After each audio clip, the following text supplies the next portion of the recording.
Serious people who have come out of comas, what was the most jarring thing you learned to have happened while in a coma?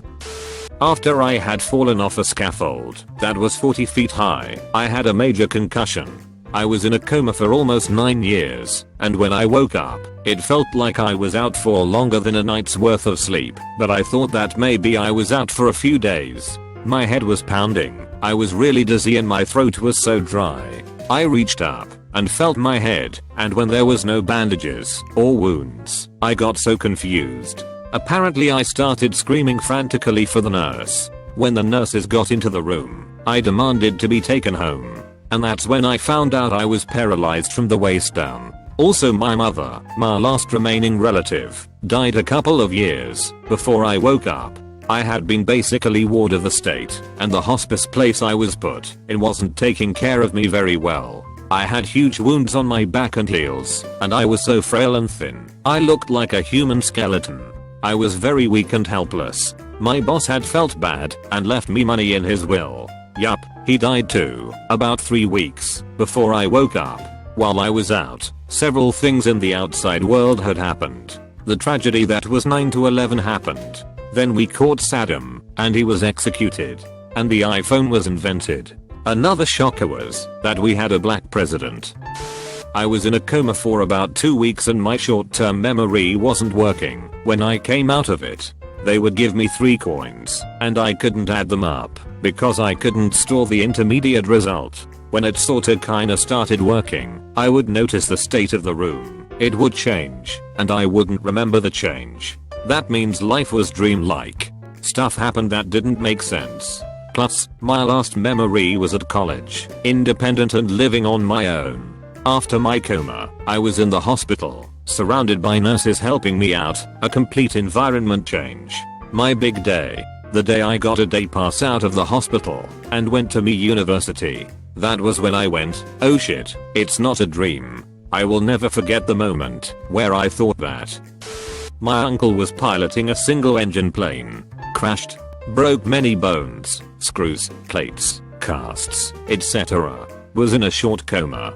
Woke up not remembering anyone or any history. Had to be trained to walk, eat, tie his shoes. Years of rehab. Was an appliance repairman before the crash. Could fix anything. He retained only 2 things. His ability to repair anything and his sarcasm. He's now 81 years old. Still a prick. 6 years ago my dad was in a coma after collapsing and having a huge list of things go wrong.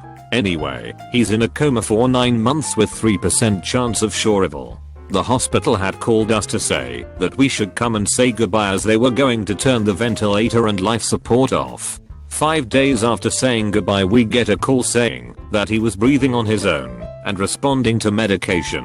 The drugs he had been given during his coma had made him deaf, so he had to deal with that. One night he called my mum at about 3 AM asking for his motorbike, his leathers and helmet, a toolbox, his iPad, a torch, some rope and his glasses.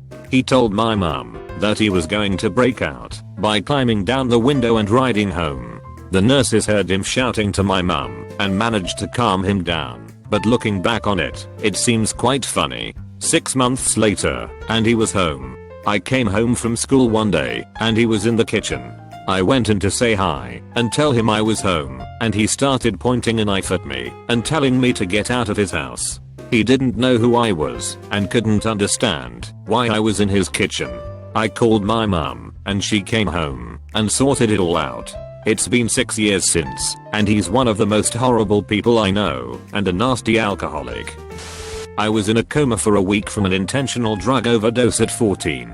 When I woke up I found out not only had teachers taken it upon themselves to tell all the students at school that I had attempted suicide, but made all of them sign a card for me. It was really kind of weird to read messages of get well soon from the same girls that had bullied me relentlessly, rumors, fights, spitting on me, messages on lockers and on bathroom walls, instant messages, notes, to the point I felt like death was the only escape.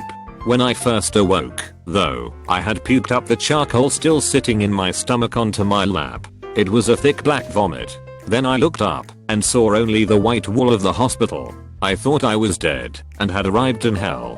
I was slightly relieved to see I wasn't, but that card pissed me off. Although some people really meant their messages, making everyone in my class sign made it a kick in the gut.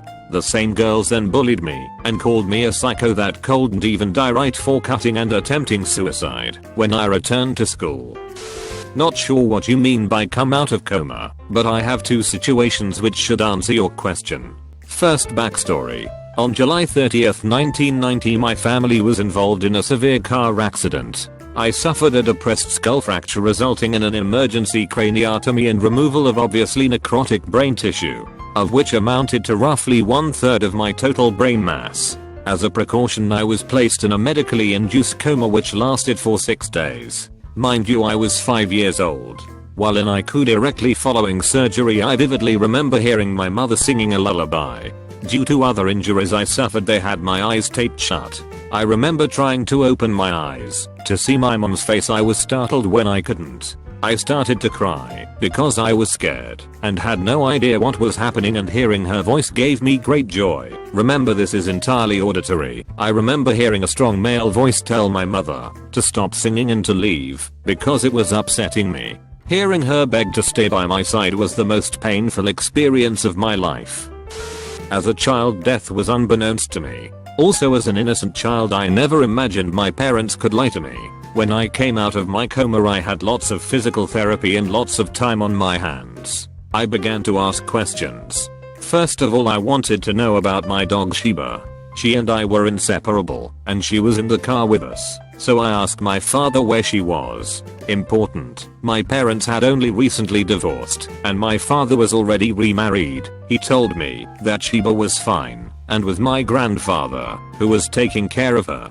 I was thrilled to hear this and went on with it for several weeks. Then late one evening, the doctors allowed my mother to take me outside for the first time. She took me to a very nice part of the patio and broke the news that while all three of us, my mother, brother, and I, survived, Sheba wasn't so lucky. This was the first time I had ever confronted death, and it was the first time I had ever realized my own mortality and how close I came to dying. It still makes me cry when I think back on this. I consider it the day I lost my innocence. Sadly, I have more stories, like finding out that my father tried to block my 8-hour life-saving surgery because he wanted a second opinion while I had brain matter leaking from my ear. I had a friend who was in a partial coma, not sure of the technical name for his condition, but he was moderately responsive, but obviously out of it and not really in touch with reality.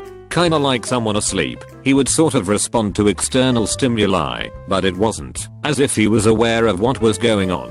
Anyways, he was a heavy pot smoker, and his father didn't know. Well, while he was in the hospital, he kept doing phantom bong rips in the hospital bed, with his dad present. At first, his dad had no idea what was going on, but once he figured out what the motions meant, he was pretty pissed.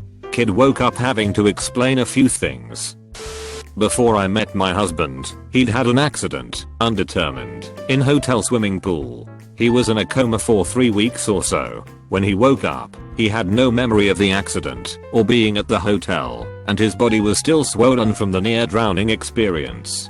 His family says he was so waterlogged he looked like Eddie Murphy and the Nutty Professor. The only thing he remembers from his coma are nightmares, which he says are the scariest he's ever had and defy explanation. He has a minor seizure disorder as a result, and a bit of short-term memory loss. The hardest things for him, after coming to, were learning to walk again. It took weeks, and was extremely painful, trying to pee, also painful, but mostly just impossible, and finding out that his dad had sold the car he'd been fixing up for 2 years, because his dad is an asshole in general. It was unrelated to the accident.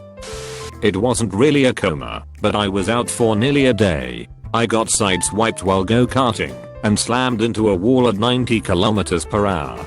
I knew I was knocked out unconscious, but was still aware, and literally in this timeless dream state for what seemed like eternity. I was trapped half inside my body and half outside. Everything was so vivid and colorful. I was seeing everything as vibrating energy, which is literally what matter is. Slowed down light vibrating at different frequencies.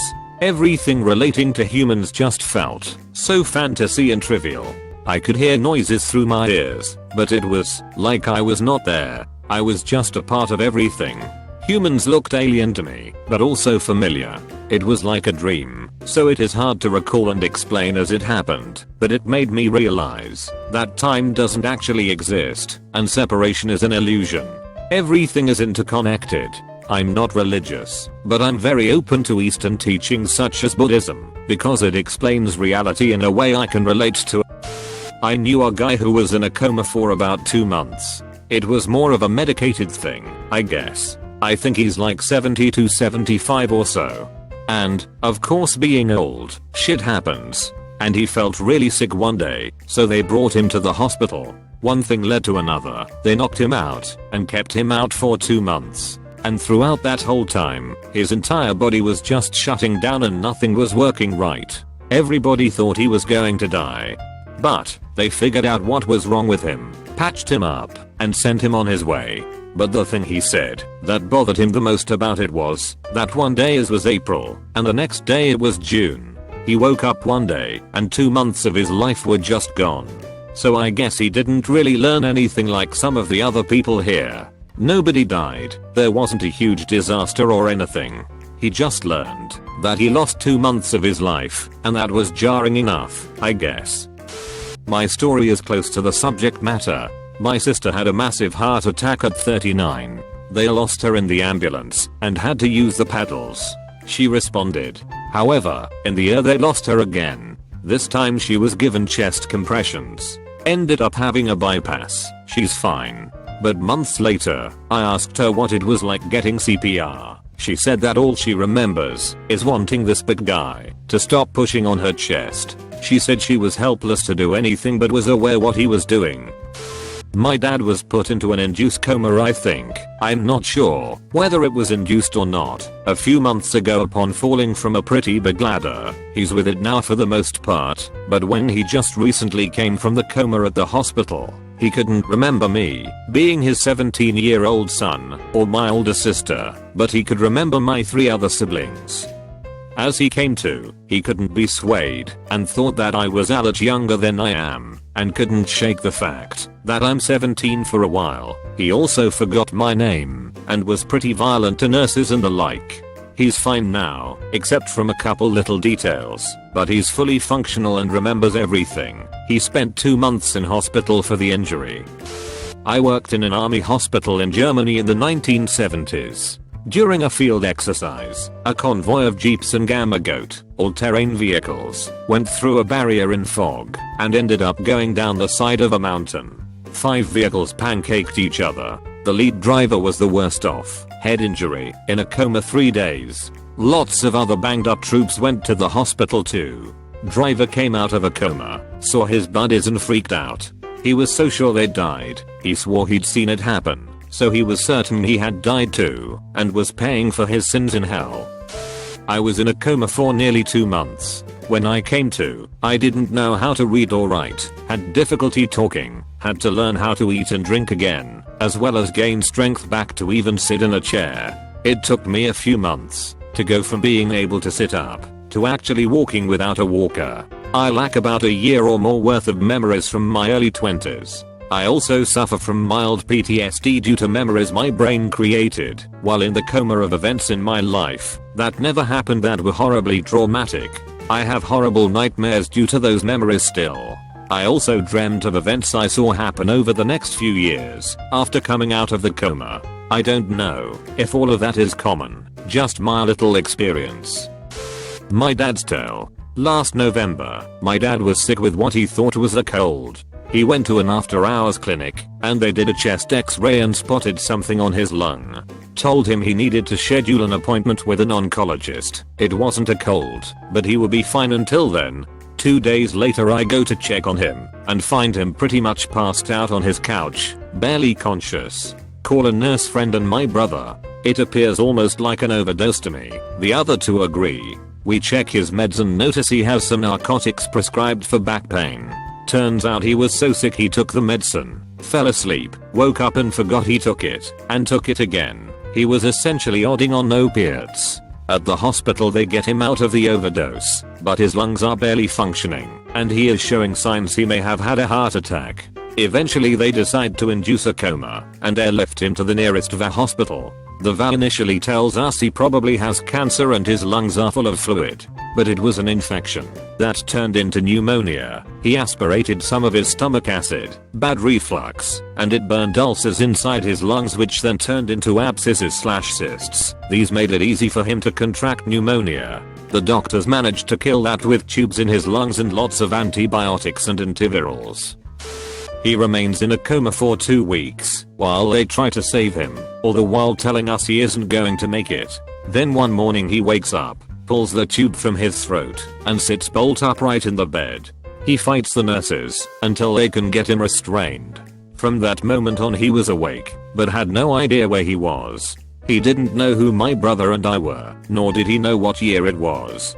He thought he was in a hospital in Sagan in 1969. He thought my brother was one of his army buddies. He wanted to know when he could go home and see his baby girl, my eldest sister, and his first wife, the one who divorced him in 1971. Then he forgot that much and thought he was in Ohio. We live in Washington. As a teenager. Then, like someone turning on a light, one day he woke up and remembered nearly everything. The next day they released him, just like that. He told us the 2 weeks or so after the coma was the most terrifying time of his life, and he did 2 tours in Vietnam, one working on the border of Laos. Everything was like a dream. He'd close his eyes for a second, open them back up, and not know where he was, or how he got there, or who the people were in the room with him.